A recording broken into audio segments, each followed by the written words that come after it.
Bonjour à nouveau. Après avoir traité la partie réponse mécanique, on va essayer maintenant de traiter la partie réponse électrique et la partie réponse thermique ou bien étudier l'effet de la température sur notre capteur. Eh bien, pour pouvoir aborder cette partie électrique-là, il faut rappeler l'expression tensorielle. Il faut rappeler l'expression tensorielle de la résistivité en fonction des contraintes sigma et des coefficients de piezo-résistivité.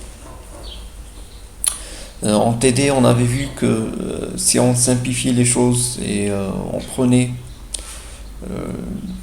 une jauge bidimensionnelle, ça veut dire que son épaisseur elle est très négligeable devant sa longueur et sa largeur.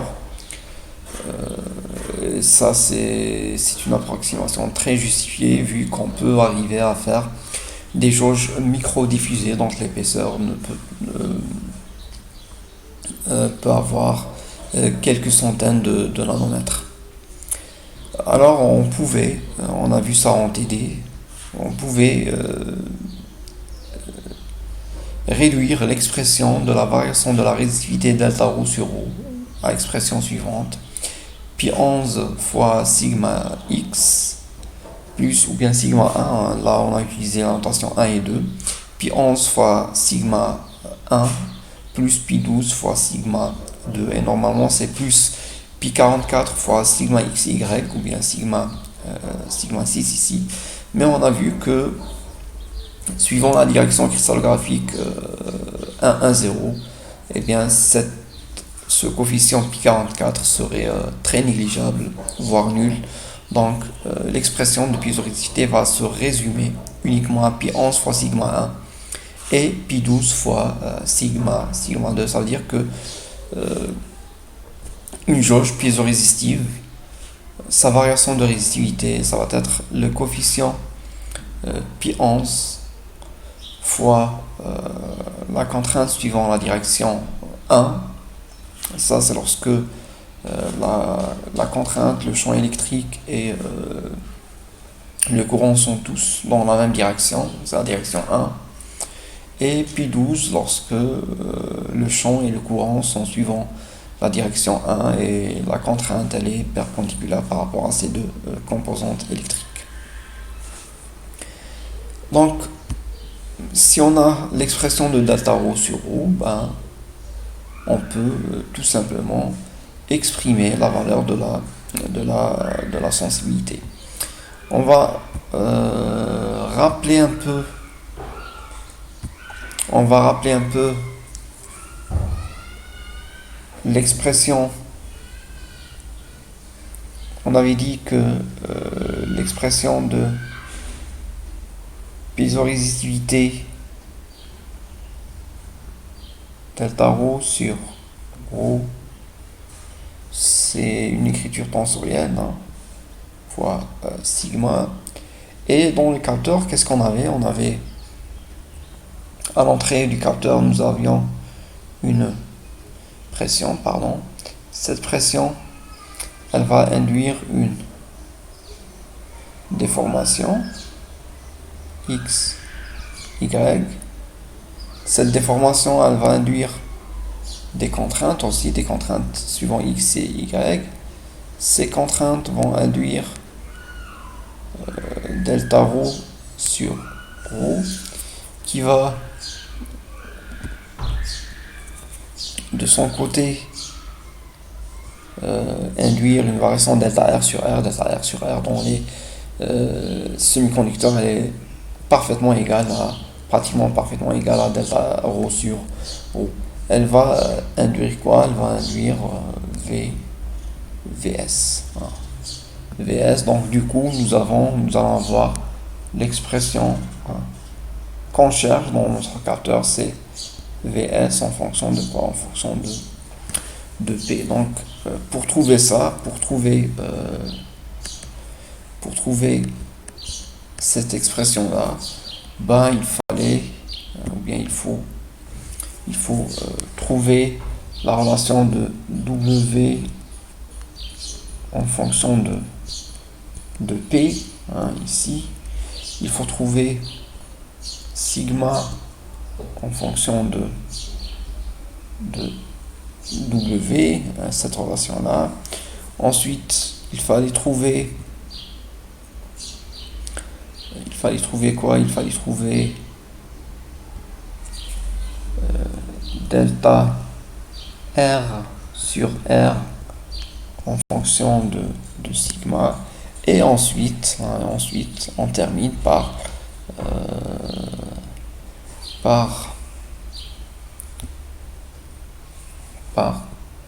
Vs en fonction de delta R sur R. Et en remontant petit à petit, hein, en remplaçant cette expression-là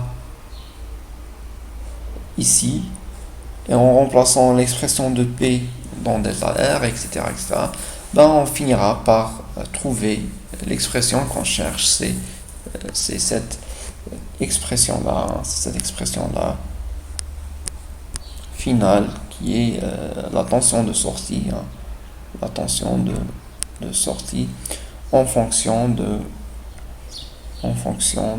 la pression.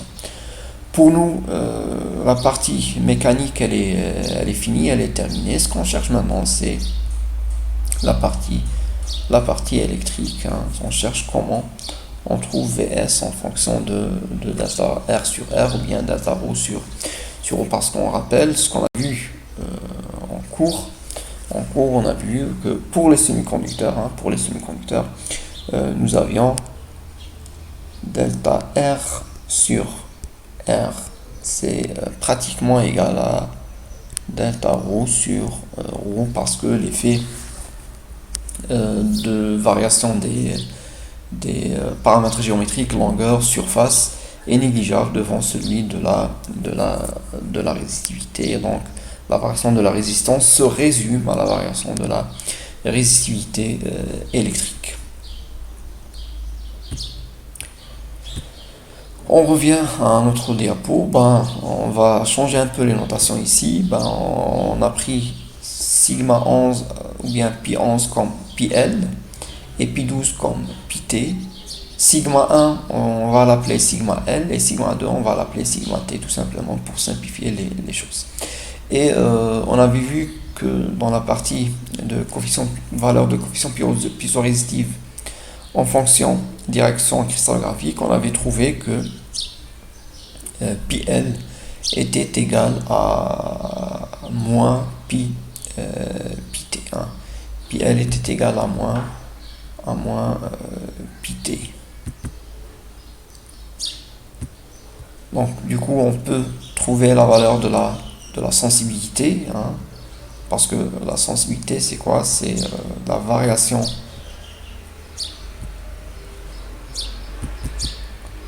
La sensibilité S c'est quoi? C'est la variation de la sortie, hein, c'est delta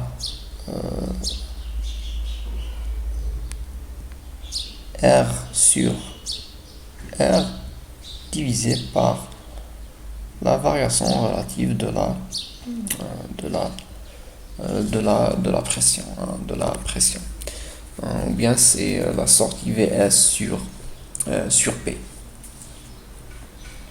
En remplaçant dans les expressions, qu'est-ce qu'on va trouver? On va trouver cette expression-là de la sensibilité. Et une jauge qu'on place ici, dans cet endroit normal, au côté, elle serait quoi? Elle serait égale à moins la sensibilité d'une jauge qu'on va placer parallèlement au bord ici. Celle-là, elle est normale par rapport au bord, et celle-là, elle est parallèle par rapport au bord. Et l'expression, c'est ça, c'est 15 sur 2 pi 44 sigma bar L fois A sur H, le tout au carré.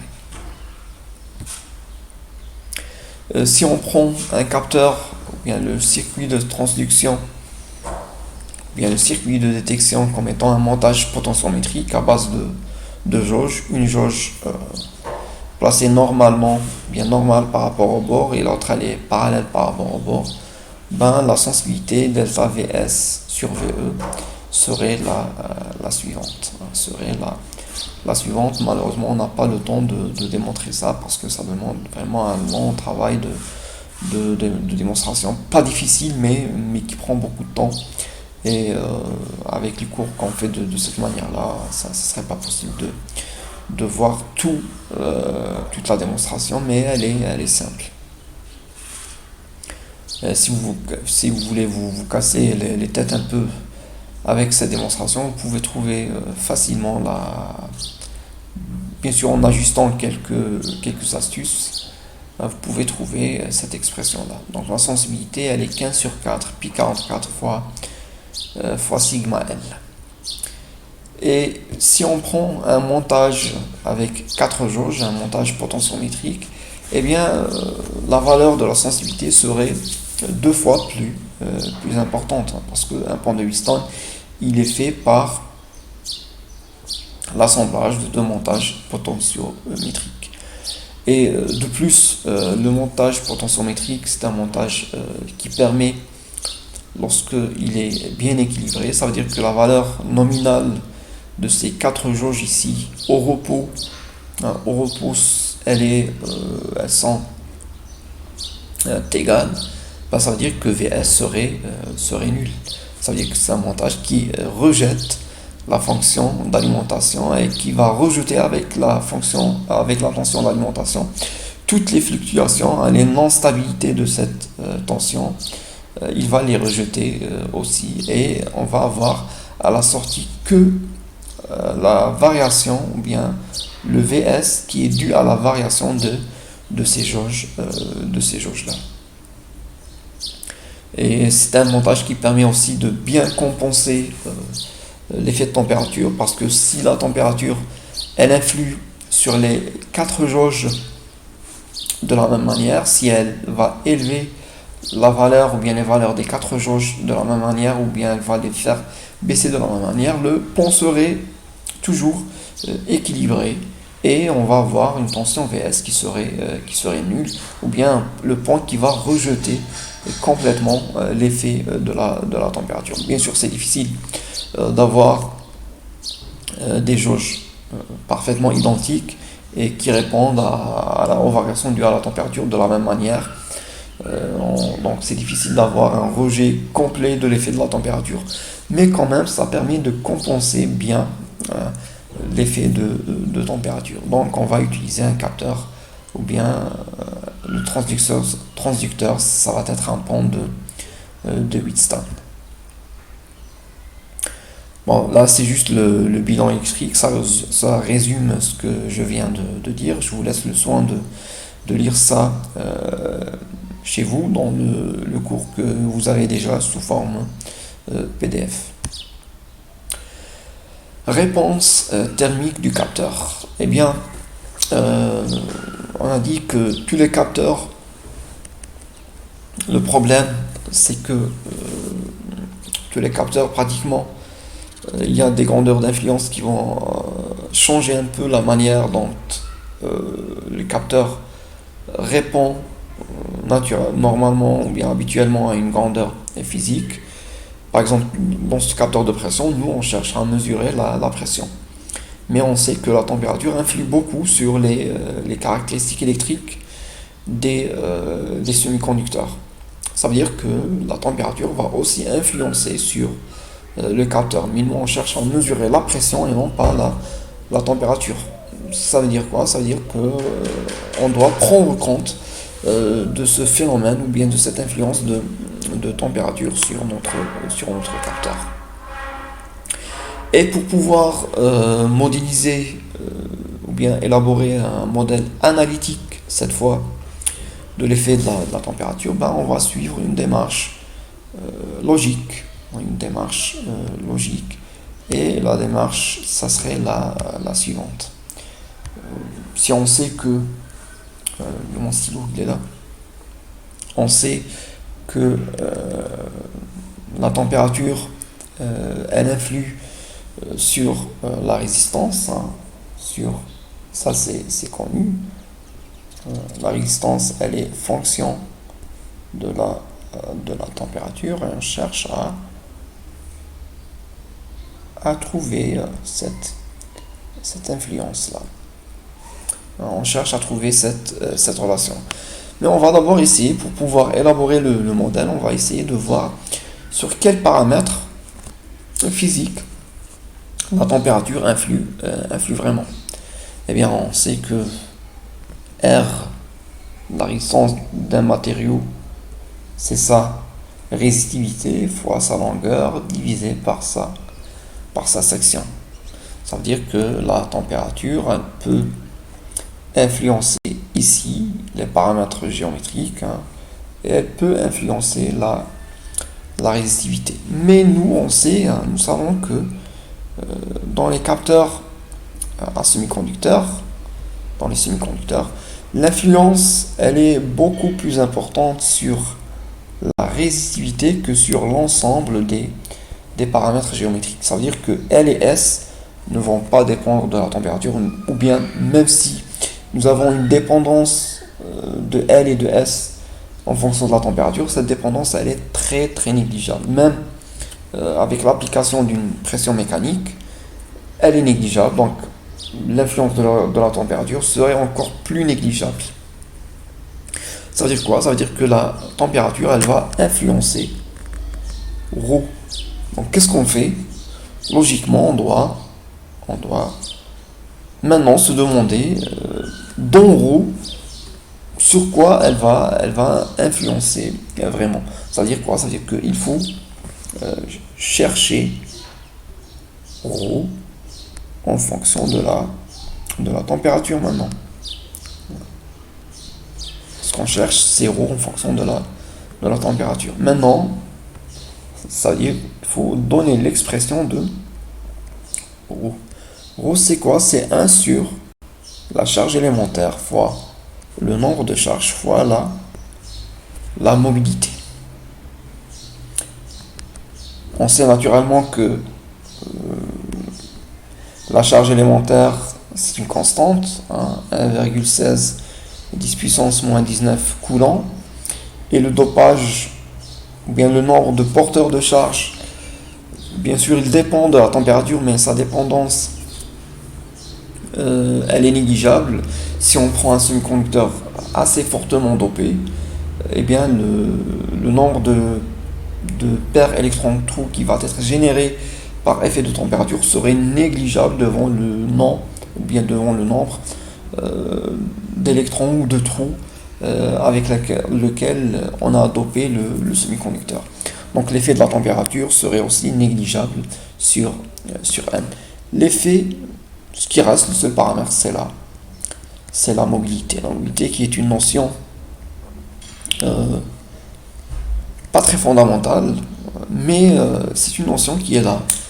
C'est une notion qui signifie que dans le phénomène de conduction, on doit toujours atteindre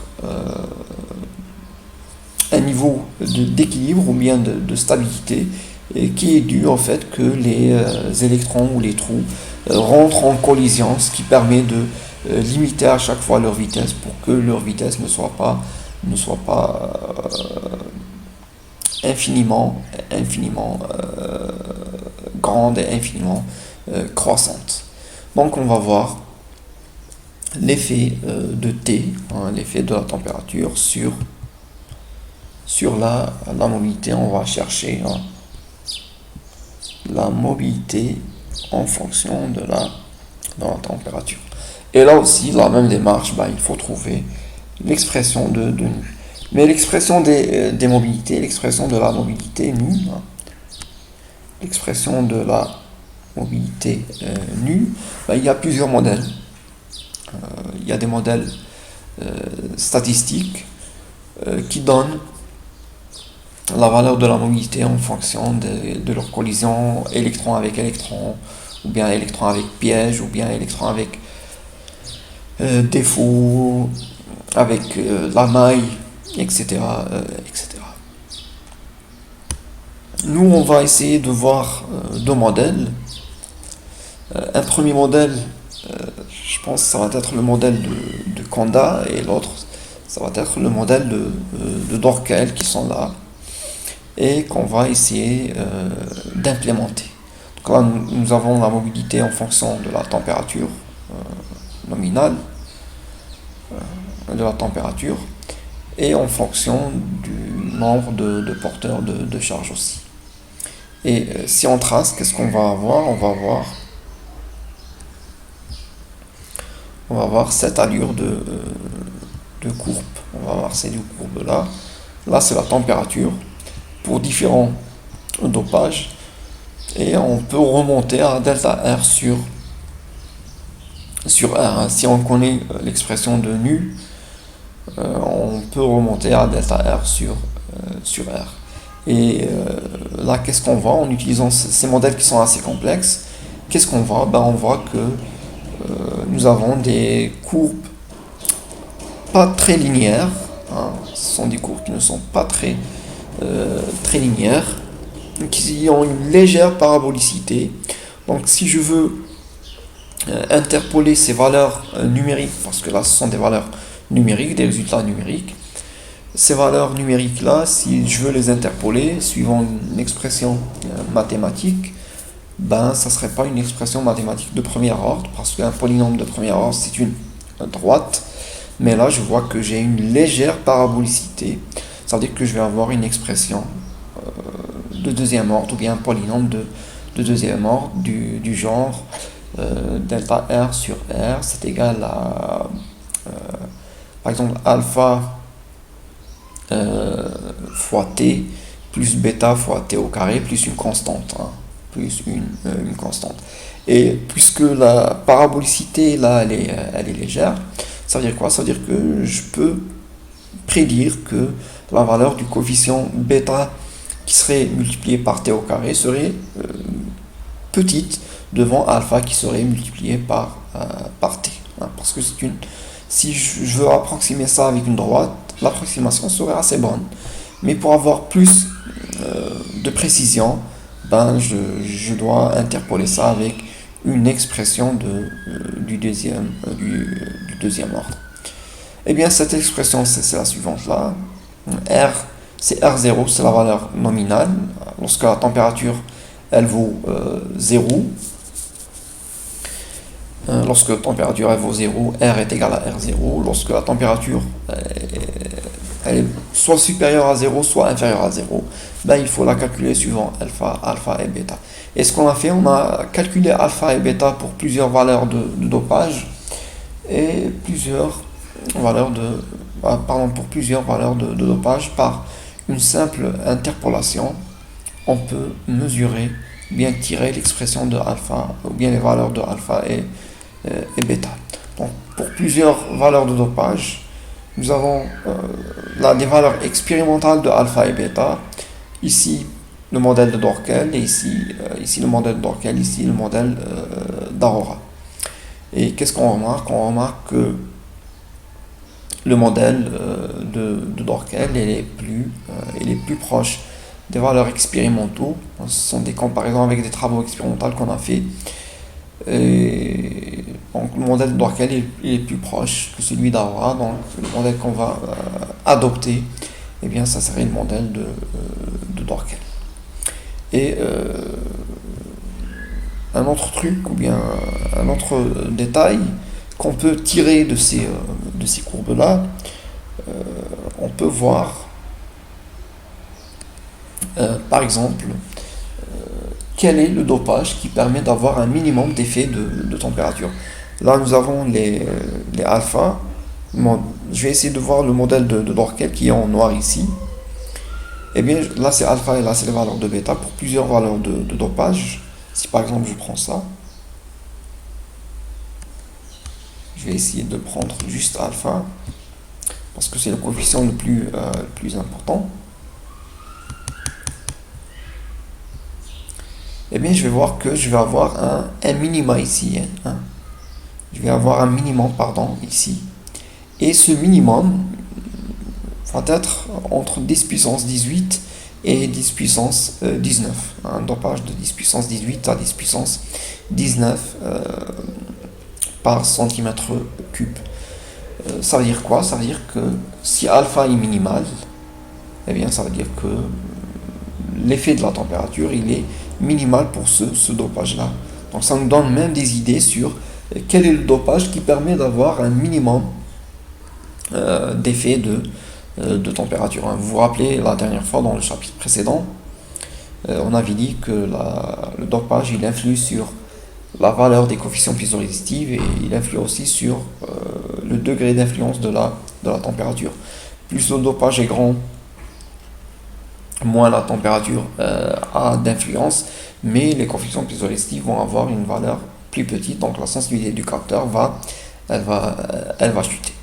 Donc pour nous, c'est une manière de dire que ce dopage-là, qui est à peu près, puisque c'est une échelle semi-logarithmique ici, dopage de 2 à 5 10 puissance 18, c'est un bon dopage qui permet d'avoir un minimum d'effet de température.